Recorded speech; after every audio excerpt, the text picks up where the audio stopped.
Educational एक्सपोर YouTube channel रे आपण मानक स्वागत। आजिकार वीडियो रे आमे कथा हेबा जो एलटीआर हिंदी केस ऊपर। जेमिति कि आपण जानिथिबे रिसेंटली जो आर्ट्स एंड ओडिया रो जो केस थिला ताहा ऊपर जो स्टे लागिथिला ताहा विड्रॉ हे जाईची। सेमिति जो हिंदी रो केस अछि एबे मध्ये पेंडिंग अछि। सेमानकर जो प्रोसेस ताहा आगो को बढ़ी पारु नाही।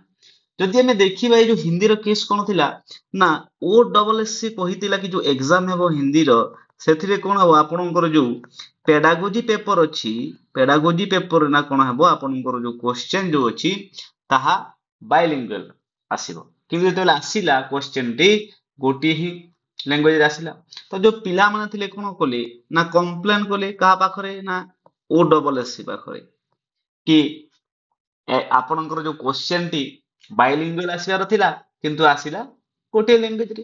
तो ओ डबल एस सी कोन कला सेमानंकु टाइम देला कि जो माने इंटरेस्टेड से माने आउ थोरे एग्जाम देई पारिबे कोन सही पेडागोजी ओनली पेडागोजी पेपर रे।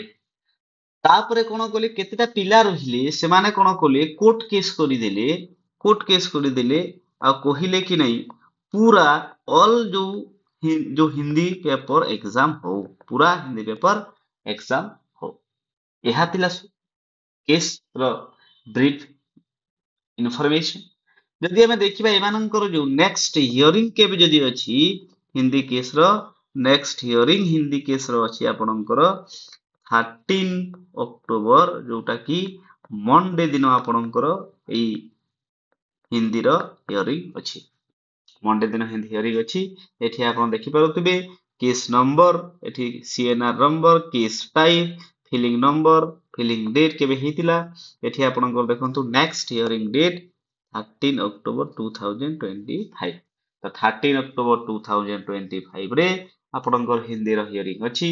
आपण माने आशा करंतु कि एई दिन आपणकर केस रो फाइनल हियरिंग हेई जाऊ आ आपण माने मध्य ए जो आर्ट्स ओडिया पिला मानक सहित जेमिति तांकर जेमिति केस सॉल्व हेगला आपण मानक तो एग्जाम सई जाईची आपणकर केमिति सेई आगो को प्रोसेस बढ़िबो ताहा आगो को बढ़ू यह ही और आशा और वीडियो को लाइक एंड सब्सक्राइब कर दियंतु।